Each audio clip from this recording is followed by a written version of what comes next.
ॐ नमः सिद्धेभ्यः। ॐ नमः सिद्धेभ्यः। ॐ नमः सिद्धेभ्यः।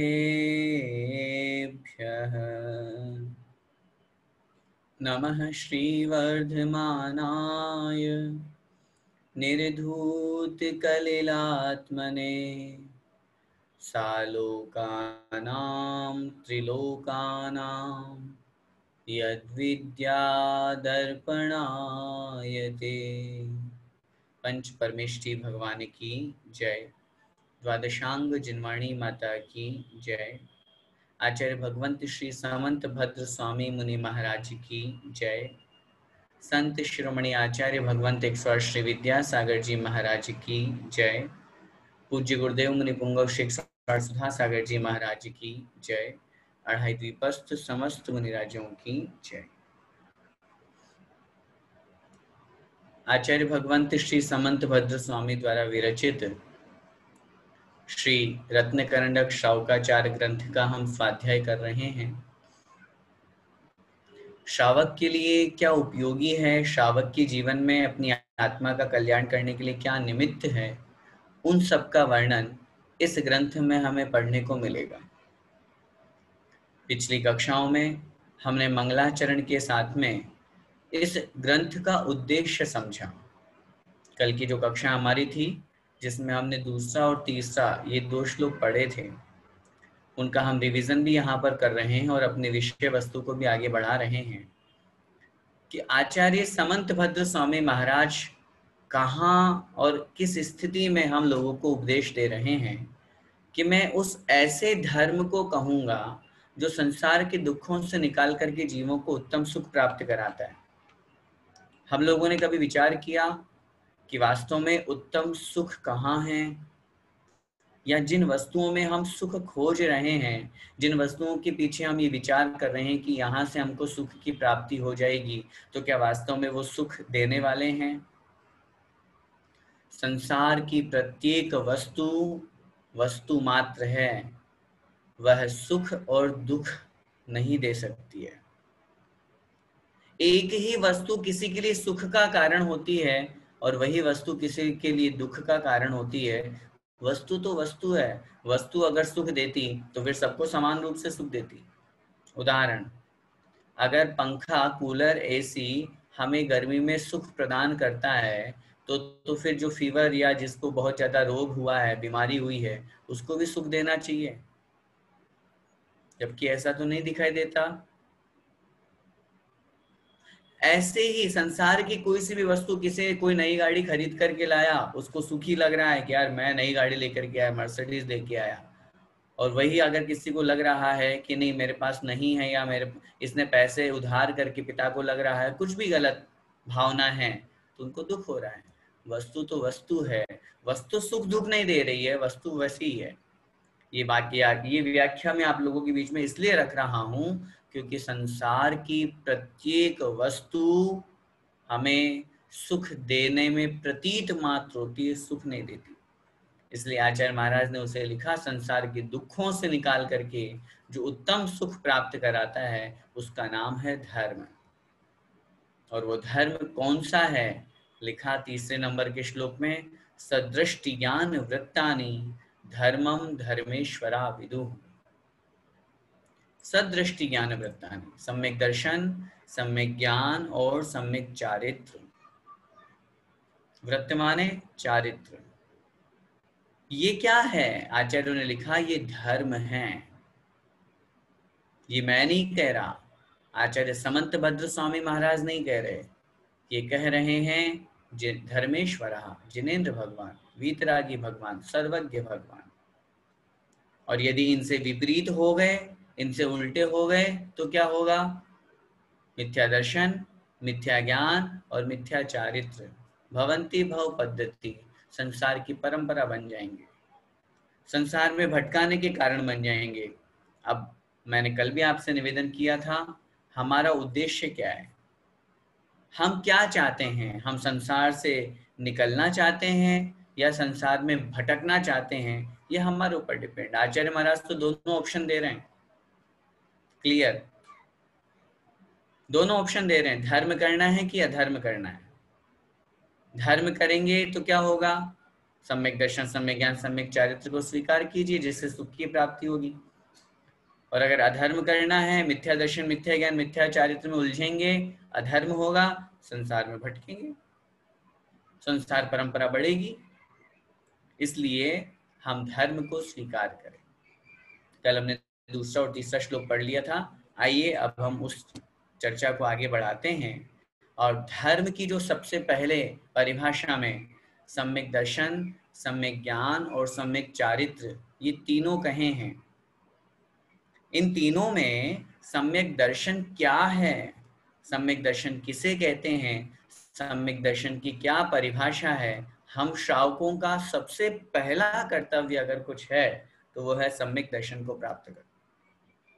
वह कैसे होता है, उसका क्या स्वरूप है, वो यहाँ पर अगली गाथा, अगले श्लोक में आचार्य महाराज यहाँ कह रहे हैं। चौथे नंबर का श्लोक आप सब लोगों के सामने यहाँ उपस्थित हो रहा है। देखिए, एक एक शब्द का उच्चारण पहले हम करेंगे। श्रद्धानम परमार्थाना, परमार्थाना माप्तागम, माप्तागम तपोभृताम, तपोभृताम त्रिमूढ़ापोढ़, त्रिमूढ़ापोढ़ मष्टांगम, मष्टांगम सम्यक दर्शन, सम्यक दर्शन मस्मयम, मस्मयम। देखिए अब एक एक चरण का उच्चारण करेंगे। श्रद्धानम परमार्थानां, बोलिए, श्रद्धानम परमार्थानां माप्तागम तपोभृतां, माप्तागम तपोभृतां त्रिमूढ़ापोढ़मष्टांगम, त्रिमूढ़ापोढ़मष्टांगम सम्यक दर्शनमस्मयम्, सम्यक दर्शनमस्मयम्। एक साथ बोलेंगे पूरे श्लोक को। श्रद्धानम परमार्थानां माप्तागम तपोभृतां त्रिमूढ़ापोढ़मष्टांगम सम्यक दर्शनमस्मयम्।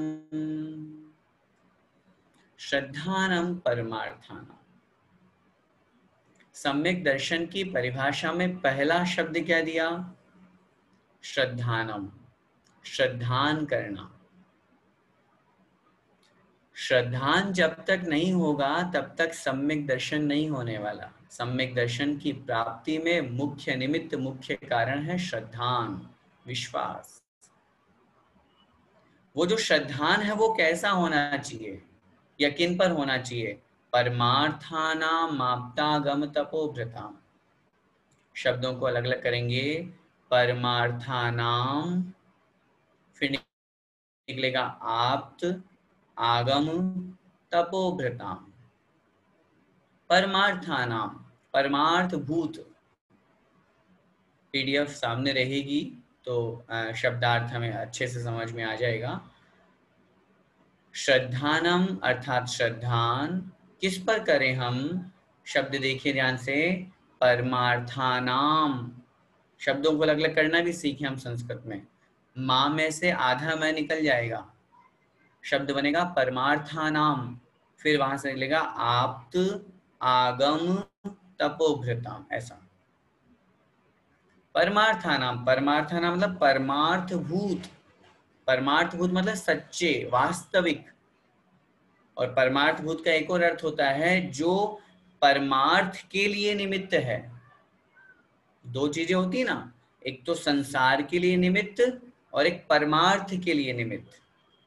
ऐसे आप्त आगम तपोभृताम। आप्त, आप्त का मतलब सच्चे देव, आगम, आगम का मतलब सच्चे शास्त्र, और तपोभृताम अर्थात सच्चे गुरु। तपोभृताम से गुरु अर्थ कैसे निकाला हमने? तपोभृताम, तप को जो धारण करने वाले हैं। भृत, भृत शब्द जो होता है वह धारण करने के अर्थ में आता है। तप को धारण करने वाले, क्या मतलब हुआ पहली पंक्ति का? श्रद्धानम, श्रद्धान करना, विश्वास करना। किस पर विश्वास करना? जो परमार्थ भूत है, जो वास्तविक है, जो आत्मा के लिए कल्याणकारी है, निमित्त है, ऐसे आप्त आगम और तपोव्रत पर, ऐसे सच्चे देव, सच्चे शास्त्र और सच्चे गुरु पर श्रद्धान करना सम्यक दर्शन है। वो सम्यक दर्शन कैसा होता है? त्रिमूढ़ा पोढ़ मष्टांगम, त्रिमूढ़ अपोढ़म अष्ट अंगम, त्रिमूढ़ अपोढ़म। त्रि मतलब तीन, मूढ़ मतलब मूढ़ताएं। मूढ़ शब्द मूर्ख शब्द से बना है, मूर्खता। अपन बोलते हैं ना, ये मूर्खता वाला काम क्यों कर रहा है भाई? मूर्खता, मूर्खता कहें, अज्ञानता कहें, ये एकार्थवाची। त्रिमूढ़ अपोढ़म, तीन मूढ़ताओं से, तीन अज्ञानताओं से, जो अपोढ़म माने रहित है। अपोढ़ का मतलब होता है रहित। अष्ट अंगम, आठ अंगों से जो युक्त है, सहित है। सम्यक दर्शनम, उसे क्या कहते हैं? उसे सम्यक दर्शन कहते हैं। कैसा होता है वो? अस्मयम, सम्यक दर्शन मस्मयम लिखा हुआ है, आधा में उधर चला जाएगा, सम्यक दर्शनम, फिर बनेगा हमारा अस्मयम। स्मय, स्मय का मतलब होता है घमंड, मद, अहंकार, और मतलब रहित होना, उनसे दूर होना, अर्थात घमंड से रहित, मद से रहित। समझ में आया? अब पूरे श्लोक का एक बार अर्थ देखें, फिर इसकी अपन डिटेल समझेंगे। परमार्थ भूत जो सच्चे हैं, जो आत्मा के लिए कल्याणकारी हैं, ऐसे सच्चे देव, सच्चे शास्त्र और सच्चे गुरु के ऊपर श्रद्धान करना। वह श्रद्धान कैसा होना चाहिए? तीन मूढ़ताओं से रहित, आठ अंगों से सहित और मदों से रहित। भले ही हम आगे पढ़ेंगे 8 प्रकार के मद, इसलिए हमने 8 नाम नहीं लिए। 8 प्रकार के मद होते हैं, उन 8 प्रकार के मदों से रहित जो होता है उसका नाम है सम्यक दर्शन। ये जो सम्यक दर्शन अपन पढ़ रहे हैं, ये सम्यक दर्शन मोक्ष महल की पहली सीढ़ी है। ये सम्यक दर्शन एक नींव के समान है। यदि ये है तो हमारा कार्य सिद्ध होगा, तब तो हमारी आत्मा का कल्याण होगा। और अगर सम्यक दर्शन नहीं है तो हम कितना भी ज्ञान कर लें, कितना भी आचरण कर लें, हमारा वो सारा का सारा ज्ञान और आचरण चारित्र मिथ्या ज्ञान और मिथ्या चारित्र कहलाएगा। मैं आप सभी लोगों से निवेदन करना चाहता हूं, इस सम्यक दर्शन के लक्षण में आचार्य महाराज ने सबसे पहला शब्द जो दिया है श्रद्धा, इसके ऊपर गौर फरमाइए। विश्वास दुनिया की एक बहुत बड़ी चीज है। श्रद्धा मतलब विश्वास, विश्वास करना, ट्रस्ट नहीं। जो कुछ लिखा है आगम में वो बिल्कुल सच्चा है। ये जो सामने वीतरागी भगवान विराजमान है, ये बिल्कुल सच्चे हैं। ये जो निर्ग्रंथ दिगंबर वेश धारण करने वाले, पिच्छी कमंडल अपने पास में रखने वाले, 28 मूल गुणों का पालन करने वाले जो भगवान हैं, मुनि महाराज है, ये सच्चे गुरु हैं। ये पक्का दृढ़ विश्वास और श्रद्धा जब तक नहीं होगा तब तक सम्यक दर्शन की प्राप्ति नहीं होने वाली। और मैं तो हमेशा बहुत तरह के उदाहरण देकर के समझाने का प्रयास करता हूं कि जीवन में हम हर जगह विश्वास करते हैं, कहाँ नहीं करते बताइए? हम सम्यक दर्शन को प्राप्त करने की बात कर रहे हैं और उसकी पहली सीढ़ी, पहली नाव है, पहला हमारा प्रयास है श्रद्धान, विश्वास करना। हम लोक व्यवहार में तो बहुत विश्वास करते हैं, जिन्हें हम अपने माता पिता कहते हैं। अब मैं आपके सामने कुछ प्रश्न रखूंगा, और सिर्फ इसलिए क्योंकि आप एक प्रश्न चिन्ह लगा सकें। मैं आपको कोई ये नहीं समझाना चाहता, या मैं वहां तक नहीं पहुंचाना चाहता कि आपको मैं कोई डाउट करने के लिए कह रहा हूँ कि आप डाउट कीजिए। नहीं, डाउट नहीं करना, जस्ट एक सिंपल सी बात है कि क्या ऐसा होता है या हो सकता है क्या।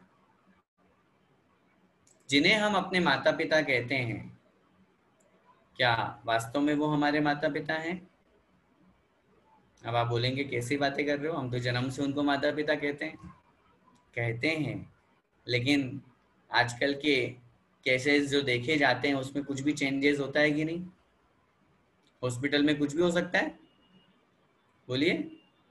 किसी को पैसा खिलाया, इधर हुआ, लड़का हुआ था, और वैसे ही माता तो आजकल बेहोश हो जाती है, घर परिवार वालों को जाने नहीं दिया जाता। अंदर कैसे पता चलेगा? वो तो डॉक्टर जो कह देता है अपन उस पर विश्वास कर लेते हैं। सोचिए, हम अपने छोटे से बच्चे को स्कूल भेज देते हैं, 2 साल का 3 साल का बच्चा है, स्कूल में वो बोर्डिंग स्कूल में रह रहा है, वहां रह रहा है, वहां खा पी रहा है, वहां जो उसके टीचर्स हैं उसको क्या संस्कार देंगे हमें नहीं पता, लेकिन फिर भी एक विश्वास के साथ में हम उसको वहां पर भेज देते हैं। हम बिना किसी का लाइसेंस चेक किए, बिना किसी को जाने पहचाने अपने गंतव्य स्थान पर पहुंचने के लिए, चाहे वो हम बस की यात्रा कर रहे हों, चाहे हम ट्रेन की यात्रा कर रहे हों, चाहे हम फ्लाइट की यात्रा कर रहे हों, हम चुपचाप जाकर के अपनी सीट पर बैठ जाते हैं।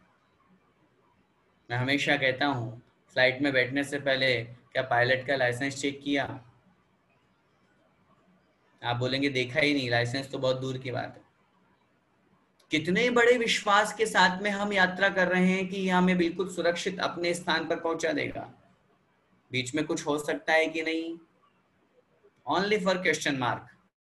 कुछ होगा नहीं, डोंट वरी, हम इतने पुण्यशाली हैं, भगवान का दिया सब कुछ आशीर्वाद है, कुछ नहीं होगा किसी को। लेकिन एक प्रश्न चिन्ह अपने माइंड पर लगाइए कि हो सकता है कि नहीं। हो सकता है, लेकिन उसके बावजूद भी हम चुपचाप जा करके और वहां पर बैठ जाते हैं, सीट बेल्ट बांध लेते हैं, सब कुछ कर लेते हैं। हम अपनी ऐसी गुप्त से गुप्त बीमारी जो किसी और के साथ में शेयर नहीं कर सकते, वो हम डॉक्टर से करते हैं। और डॉक्टर पता नहीं जो भी अपने लैंग्वेज में लिखते हैं, दवाई लिख करके देते हैं, उसको अपन एक्सेप्ट कर लेते हैं। बोले डॉक्टर गलत भी तो लिख सकता है। हमारे बारे में किसी ने सुपारी दे दी हो डॉक्टर को कि भैया इसको मार देना, तुम कुछ गलत दवाई लिख देना, तो मैं तुमको इतने लाख रुपए, इतने करोड़ रुपए दूंगा। हो सकता है कि नहीं? फिर भी हम एक विश्वास के साथ में डॉक्टर जो कहता है, जितनी बजे कहता है, जैसा कहता है, उस अनुसार हम दवाई ले लेते हैं। कितने बड़े विश्वास के साथ में हम जिंदगी जी रहे हैं। एक लास्ट एग्जांपल मैं आप लोगों के सामने रखूंगा, क्योंकि कक्षा अपन पढ़ रहे हैं तो उस हिसाब से अपन श्लोक की तरफ भी ध्यान देंगे। लेकिन एक विश्वास की बात देखिए, पॉइजन जिसके ऊपर लिखा रहता है कि इसको पीने से आदमी की मृत्यु हो जाती है, कभी ट्राई किया? आप बोलेंगे ट्राई कर लेते तो आपकी क्लास कहाँ से पढ़ते, पहुंच जाते कभी के ऊपर। नहीं किया हमने, कभी हमने ट्राई नहीं किया। अच्छा, किसी को ट्राई करते देखा? वो भी नहीं किया। किसी हमने ट्राई नहीं किया, किसी को ट्राई करते भी नहीं देखा, उसके बावजूद भी हमें कितना बड़ा विश्वास उस पॉइजन पे, बताइए। आचार्य भगवंत कहते हैं, ध्यान से सुनना मेरी अगली पंक्ति। आचार्य भगवंत कहते हैं कि जितना विश्वास हमें उस एक लाइन के ऊपर है, अगर वो लाइन किसी सिरप पे भी लिखी जाए तो हम उसको छुएंगे भी नहीं। सिर्फ एक विश्वास की बात है कि इसको पीने से आदमी की मृत्यु हो जाती है, एक लाइन वहां लिखी हुई है, उस विश्वास के साथ में हम उसको टच भी नहीं करते। जितना विश्वास उस एक लाइन पे है, आचार्यों ने लिखा, जिनवाणी की एक लाइन पे हो जाए तो सम्यक दर्शन की प्राप्ति हो जाए। इतना बड़ा विश्वास चाहिए। दुनिया में हम सब जगह विश्वास करते हैं, लेकिन जब धर्म की बात आती है तो हम अपने विश्वास को ओछा कर देते हैं, हम अपने विश्वास को छोटा कर देते हैं। भगवान देवशास्त्र गुरु से दूर हो जाते हैं, भगवान को गालियां देने लगते हैं, भगवान को बुरा कहने लगते हैं, भगवान आपने मेरा ये काम नहीं किया। अरे भगवान कोई हमारा सर्वेंट है क्या? भगवान कोई हमारा नौकर है क्या जो हमने कहा और वो काम कर दे? भगवान तो भगवान है भाई। हम धर्म के प्रति या धर्म के समीप में आते क्यों गारंटी की इच्छा करते हैं? पूज्य गुरुदेव बहुत बार अपने प्रवचनों में इस विषय को कहते हैं। संसार में आप सब काम करते हैं, विवाह कर रहे हैं, व्यापार कर रहे हैं, गाड़ी चला रहे हैं, सब जगह चल रहे हैं, किस बात की गारंटी है कि एक्सीडेंट नहीं होगा गाड़ी से? है गारंटी? क्या गारंटी है कि आपने 5 करोड़ रुपए लगा करके व्यापार शुरू किया और वो चल जाएगा? क्या गारंटी है कि आपने एग्जाम दिया और आप उसमें पास हो जाओगे? संसार में किसी भी चीज की गारंटी नहीं है। फिर धर्म की के नाम पर हम क्यों गारंटी लेते हैं कि मैं शांति धारा कराऊंगा तो मेरा कष्ट दूर होना चाहिए, तो मैं कराऊं, नहीं तो नहीं। हम सच्चे देव, शास्त्र और गुरु, इन तीन पर श्रद्धान की बात कर रहे हैं, और इन तीन पर आंख बंद करके जब तक श्रद्धान नहीं होगा, मैं अंधे श्रद्धान की बात नहीं कर रहा हूं, आप कहीं आंख बंद करके श्रद्धान को उल्टा अर्थ ले लें। मैं अंधे श्रद्धान की बात नहीं कर रहा हूँ, श्रद्धान कीजिए। हमारे शास्त्रों में तो बहुत स्पष्ट लिखा हुआ है। जब अभी हम आगे 8 अंगों की परिभाषा पढ़ेंगे तो वहां लिखा परीक्षा करके सच्चे देव को अपनाइए ना, कौन मना कर रहा है? अभी हम सच्चे देव की परिभाषा भी पढ़ेंगे। देव कौन होता है, भगवान कौन होता है, जरा उनकी परिभाषा समझिए। उन सच्चे देव, सच्चे शास्त्र और सच्चे गुरु के ऊपर सच्चा श्रद्धान करने का नाम सम्यक दर्शन। और वो श्रद्धान कैसा होना चाहिए? वो श्रद्धान अंजन चौर के जैसा होना चाहिए, जो निशंकित अंग में प्रसिद्ध हुए। इसी ग्रंथ में आगे श्लोकों में हम उन्हीं अंगों की भी परिभाषा पढ़ेंगे, अंगों की भी बात करेंगे, और उनमें जो प्रसिद्ध हुए उन महापुरुषों की भी। इतना अटूट, इतना दृढ़ श्रद्धान कि नहीं, जो कुछ भी है वो ये देव, शास्त्र, गुरु है। और वो सम्यक दर्शन की ये जो नींव है, चूंकि अब इसी विषय को आचार्य महाराज एक एक को आगे समझाएंगे। सच्चे देव कौन, सच्चे शास्त्र कौन, सच्चे गुरु कौन, इसके बाद में वो आगे बताएंगे। आपने जो कहा कि 3 प्रकार की मूर्ताओं से रहित होता है, तो वो मूर्ताएं कौन सी है, वो मूर्खताएं कौन सी, वो अज्ञानताएं कौन सी हैं? वह सम्यक दर्शन के जो 8 अंग कहे गए हैं, निशंकित निकांक्षित, वो कौन से हैं, उनका क्या स्वरूप है? आपने कहा कि सम्यक दर्शन 8 मदों से रहित होना चाहिए, 8 प्रकार के घमंड से रहित होना चाहिए, वो कौन सा है? इन सब का वर्णन आगे करेंगे। इसलिए इस श्लोक के माध्यम से हम सिर्फ इतना सा समझें, सम्यक दर्शन श्रद्धान का नाम। दर्शन शब्द के अनेक अर्थ होते हैं। दर्शन का मतलब देखना भी होता है, दर्शन का मतलब उपयोग भी होता है, जब अपन ज्ञानोपयोग, दर्शनोपयोग की बात करते हैं। लेकिन यहाँ पर उन दर्शन की बात नहीं है, यहाँ दर्शन का मतलब है श्रद्धान, विश्वास। और ऐसा दृढ़ विश्वास, ऐसा दृढ़ श्रद्धान जो एक बार हो जाए तो हमारी भावना ये रहे कि हम उसे छूटे नहीं, छोड़े नहीं। ऐसा दृढ़ श्रद्धान और विश्वास, उसका नाम सम्यक दर्शन है। आइए अब उस सम्यक दर्शन में भी सबसे पहले जिनके बारे में अपन ने समझा कि सच्चे देव, सच्चे शास्त्र और सच्चे गुरु पर श्रद्धान होना चाहिए। तो सच्चे देव किसे कहते हैं, उनकी क्या परिभाषा है, सच्चे देव क्या कहलाते हैं, हम किन पर श्रद्धान करें और किन को भगवान माने, इसकी परिभाषा आचार्य महाराज आगे स्वयं अगले श्लोक में दे रहे हैं। देखिए उसको। आपते नो छिन्न, बोलिए, आपते नो छिन्न दोषेण, दोषेण, आपते नो छिन्न दोषेण, आपते नो सर्वज्ञे दोषेण, सर्वज्ञे नागमेशिना, नागमेशिना भवितव्यं नियोगेन, नियोगेन नान्यथा ह्याप्तता भवेत्। आपते नो छिन्न दोषेण, बोलिए, आपते नो छिन्न दोषेण सर्वज्ञेनागमेशिना, सर्वज्ञेनागमेशिना भवितव्यं नियोगेन, भवितव्यं नियोगेन, भवितव्यं नियोगेन नान्यथा ह्याप्तता भवेत्, नान्यथा ह्याप्तता भवेत्। एक साथ बोलिए, आप्तेनो छिन्न दोषेण सर्वज्ञेनागमेशिना भवितव्यं नियोगेन नान्यथा ह्याप्तता भवेत्। देखिए,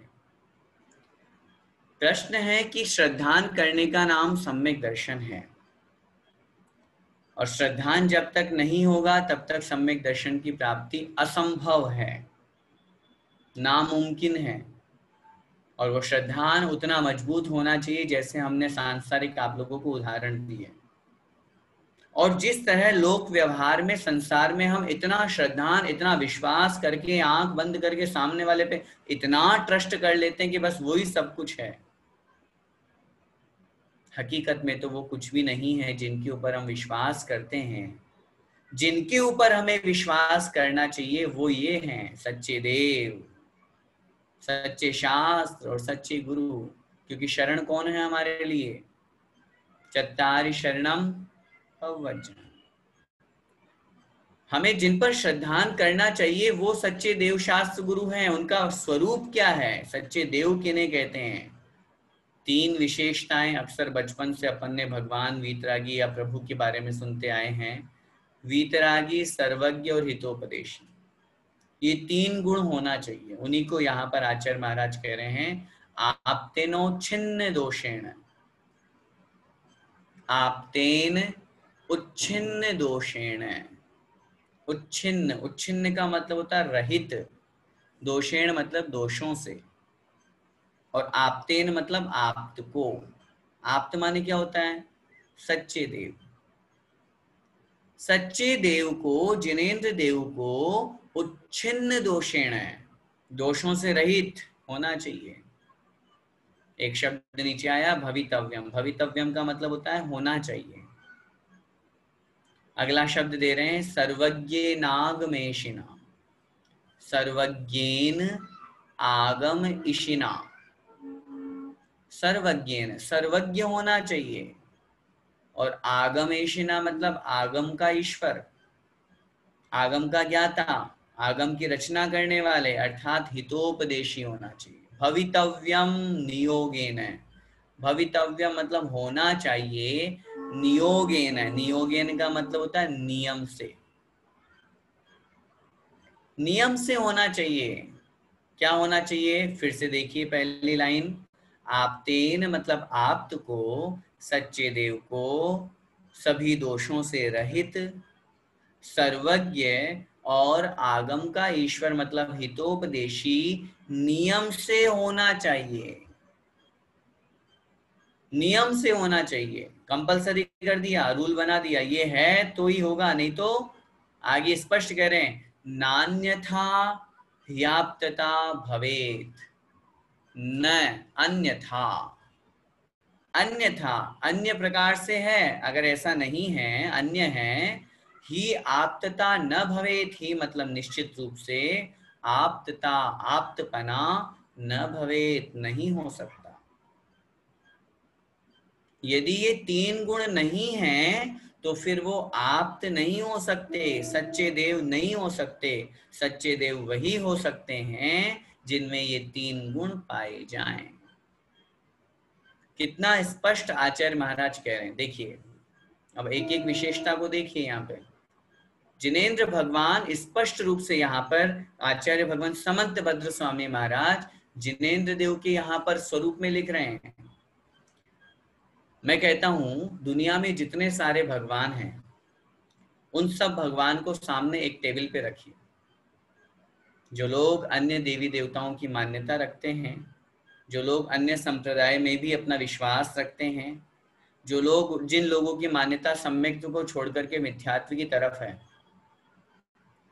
सब पूरे जितने भी दुनिया में हैं उन सबको रखिए आप, मैं मना नहीं कर रहा। और फिर उसके बाद में आप स्वयं एक एक की परीक्षा कीजिए, स्वयं कीजिए। यहाँ आचार्य समंत भद्र महाराज लिख रहे हैं इसलिए नहीं, मैं कह रहा हूं इसलिए नहीं, आप स्वयं कीजिए। आचार्यों ने शास्त्रों में, आचार्य समंत भद्र स्वामी महाराज तो इतने महान आचार्य थे कि उन्होंने तो भगवान के ऊपर आगम परीक्षा लिख दिया, आप्त परीक्षा, आप्त मीमांसा ग्रंथों की उन्होंने रचना करी। आप दुनिया में देवता आपके श्री चरणों में झुक रहे हैं, आपका बहुत सारा समोशन लग गया, बहुत लंबा चौड़ा लग गया, इसलिए मैं आपको नमोस्तु करूं? नहीं, ये तो किसी मायावी देव की भी रचना हो सकती है, कोई अपनी विक्रिया की शक्ति के माध्यम से ऐसा कुछ भी कर सकता है। मैं आपकी आपकी परीक्षा करके आपको नमोस्तु में कर रहा हूं, आपकी मैं वंदना करूंगा, तो उसके पीछे कारण क्या है? आपके अंदर गुण तो होने चाहिए। मैंने आपसे पहले दिन भी निवेदन किया था, जैन धर्म, जैन दर्शन नाम को नमोस्तु नहीं करता है, गुणी को नमोस्तु करता है, गुण को नमोस्तु करता है। हमारे यहाँ नाम की पूजा नहीं होती, हमारे यहाँ गुणों की पूजा होती है, और जहां गुण हो तो गुणी अपने आप पूज्य बनता है। रत्नत्रय पूज्य है तो रत्नत्रय धारी तो पूज्य होंगे ही होंगे। वीतरागता गुण पूज्य है तो वीतराग गुण जिनमें विद्यमान है, ऐसे वीतरागी भगवान पूज्य होंगे। और लगाइए उन लाइन से, सबको लगाने के बाद देखिए किसमें क्या दोष है और क्या गुण है। हम अपने जीवन में किसी को अपना आदर्श बनाते हैं, किसी को अपना आइडल बनाते हैं, किसको बनाते हैं? जिसमें हमसे अच्छे कोई गुण हो, जिसके जैसा हम बनना चाहते हो, उसी को तो बनाएंगे, या हर किसी को एरे गेरे नत्थु गेरे को बना देंगे? जिसमें कोई गुण हो उनको हम भगवान मानते हैं, उनको हम अपना आदर्श बनाते हैं। जिनको हम भगवान मान रहे हैं, जिनकी हम पूजा कर रहे हैं, जिनके आगे हम अपना सिर झुका रहे हैं, जरा एक बार दृष्टि तो डालें कि उनमें गुण कौन से विद्यमान हैं। अगर वे भी हमारी ही तरह रागी द्वेषी हैं, वे भी हमारी ही तरह राग द्वेष मद लोभ मोह चिंता भूख प्यास सब दोषों से सहित हैं, तो फिर वो भगवान कैसे हो सकते हैं? भगवान तो हमसे ऊंचा होगा ना। जो हमारे इक्वल है, हमारे बराबर है, वो भगवान कैसे? वो तो हमारे जैसे मनुष्य हो गया, तो हमारे जैसे संसारी प्राणी हो गया। तो जो संसारी है, हमारे जैसा है, वो हमारे लिए भगवान की कोटि में कैसे आ सकता है?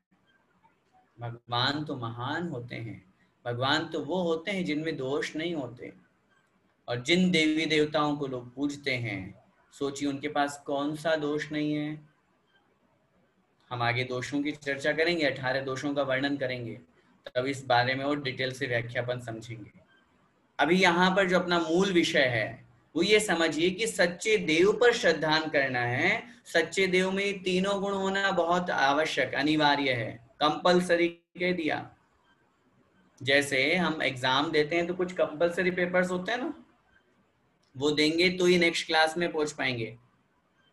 अगर उसमें फेल हो गए तो वापस दोबारा देने पड़ेंगे। ऑप्शनल पेपर तो चाहे बाई ग्रेस से पास हो जाओगे, कंपलसरी में नहीं चलता ये। ऐसे ये अनिवार्य है। ये सच्चे देव के अंदर ये तीन गुण होना बहुत जरूरी है।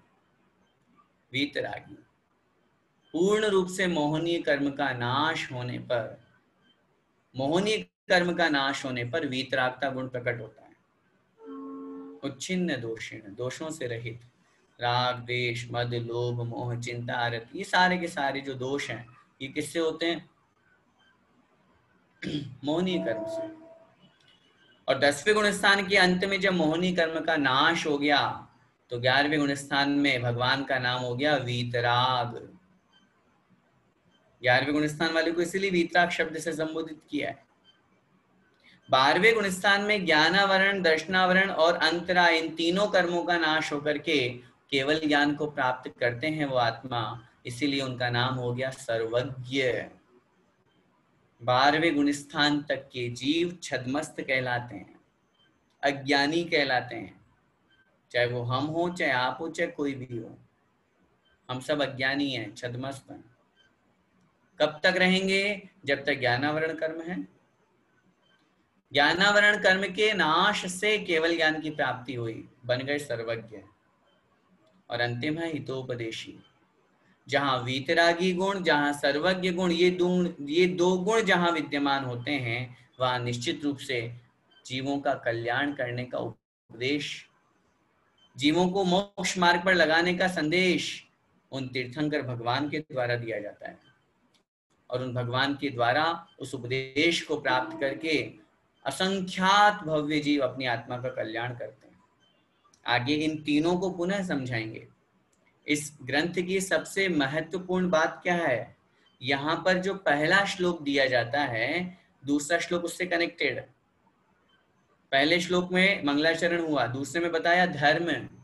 धर्म क्या है, धर्म किसे कहते हैं, तो तीसरे नंबर के श्लोक में धर्म की परिभाषा बता दी। सम्यक दर्शन ज्ञान चारित्र का नाम धर्म। अब प्रश्न फिर बना, सम्यक दर्शन क्या है, तो इस श्लोक में सम्यक दर्शन बताया पिछले श्लोक में।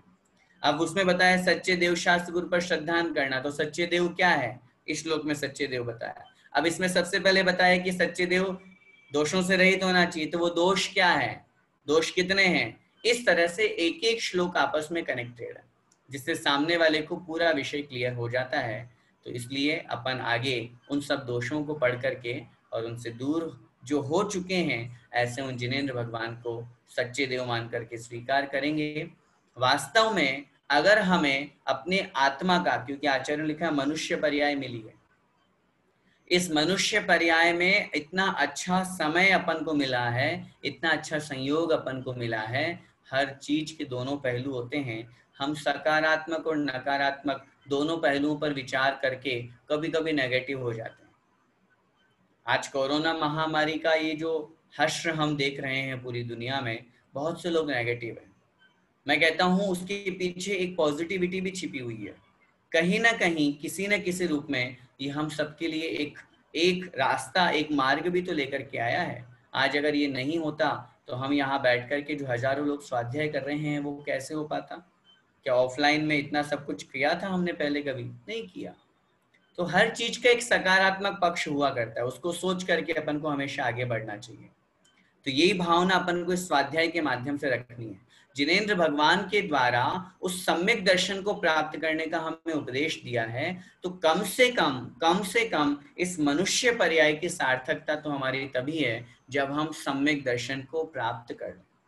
और इन विषयों पर हम आगे और चर्चा करेंगे। मैं कहता हूं हमेशा सम्यक दर्शन प्राप्त करने में हमारा जाता क्या है, न हमें कहीं जाना है, न कोई मेहनत करनी है, न कोई व्रत नियम संयम का पालन करना है। अरे केवल एकमात्र करना है तो श्रद्धान करना है, विश्वास करना है, और वो विश्वास भी सही जगह पे करना है, जो आचार्य महाराज ने यहाँ पर लिखा। समय आपका हो रहा है। आज जो दोनों श्लोक हमने पढ़े बहुत संक्षेप में हम उनका रिवीजन करेंगे, उसके बाद फिर हम आगे बढ़ेंगे। श्रद्धानम परमार्थानाम आप्तागम तपोभ्यताम त्रिमूढ़ा पूर्णमष्टांगम सम्यक दर्शनमस्मयम्। अर्थात वह जो श्रद्धान है, परमार्थ भूत, आत्मा के लिए जो हितकारी, आत्मा के लिए जो कल्याणकारी है, ऐसे आप्त, आगम और तपोभ्रत अर्थात गुरु, सच्चे देवशास्त्र गुरु पर हमें सच्चा श्रद्धान करना चाहिए। वह जो श्रद्धान है वह कैसा होना चाहिए, पूर्ण रूप से 3 प्रकार की मूर्ताओं से रहित होना चाहिए, 8 अंगों से सहित होना चाहिए, और इसके साथ में 8 प्रकार के मदों से रहित होना चाहिए। अब जब प्रश्न ये बना कि सच्चे देव शास्त्र गुरु पर श्रद्धान करना है, तो सच्चा देव कौन है, तो आचार्य महाराज अगले श्लोक में लिख रहे हैं, आप्तेनो छिन्न दोषेण सर्वज्ञ नागमेशिना भवितव्यम नियोगेन नान्यथा ह्याप्तता भवेत्। अर्थात आप्त के द्वारा, सच्चे देव के द्वारा दोषों से रहित, सर्वज्ञ और हितोपदेशी होना चाहिए। अगर ये हैं तब तो वे वास्तव में सच्चे देव हैं। इतना स्पष्ट आचार्य महाराज लिख रहे हैं। अगर ये नहीं है तो फिर वो सच्चा देव नहीं है। दुनिया में कहीं पर भी आप कोई भी मानते रहें, एक नहीं हजारों लोग मानते रहें, अन्य संप्रदाय वाले कहते हैं कि भाई आपके जैन धर्म को मानने वाले कितने से लोग हैं, कितने से फॉलोअर्स हैं, और हमारे देखो इस सनातन धर्म को, जैनेतर हिंदू धर्म को कितने लोग मानते हैं। एक बार की बात में छोटा सा प्रसंग याद आ गया है, समय तो हो गया लेकिन फिर भी मैं निवेदन करना चाहता हूँ। आचार्य ज्ञान सागर महाराज जी है ना, अपने दादा गुरु आचार्य श्री के भी जो गुरु रहे, वो जहां भी जाते हैं वहां सम्यक्त्व का डंका पीटते और मिथ्यात्व में बहुत लोगों का मिथ्यात्व छुड़वाया उन्होंने। तो एक बार वो एक स्थान पर पहुंचे तो सम्यक्त्व की महिमा गा रहे थे, जैन धर्म की महिमा गा रहे थे। तो किसी ने उनसे पूछा कि आप ये जो बात कर रहे हो ये सब फालतू की बात है, आपके जैन धर्म के फॉलोवर्स है कितने, जैन ये है कितने से, अन्य धर्म को देखो कितने फॉलोवर्स है, कितने लोग मानने वाले हैं। तो उन्होंने एक बहुत सुंदर उत्तर दिया। उन्होंने कहा, भैया सब्जी मंडी में तो बहुत भीड़ लगी रहती है, हीरे जवाहरात की दुकान जिनकी यहाँ होती है वहां पर वही पहुंचता है जिसे इसकी पहचान होती है और जिसे इसे लेने का तजुर्बा होता है। हम जैनी लोग कम हैं, जैन धर्म को मानने वाले कम हैं, स्वाध्यायी लोग कम हैं, सम्यक दृष्टि लोग कम हैं। ये कम वही होता है क्योंकि कम की कीमत होती है, कम कीमती होता है, और अधिक जो होता है वो व्यर्थ ही होता है। इसलिए ये कभी भी अपन को नहीं समझना चाहिए। अपन ने मनुष्य पर्याय प्राप्त की, जैन कुल मिला, जैन धर्म मिला, इतने अच्छे से, इतने आराम से अपन को स्वाध्याय मिल रहा है। रुचिपूर्वक उसके ऊपर श्रद्धान करके हम अपने जीवन में सम्यक दर्शन को स्वीकार करें। इस चर्चा को और अपन आगे बढ़ाएंगे अगली कक्षाओं में। बस आज इतना ही। बोले द्वादशांग जिनवाणी माता की जय। जय।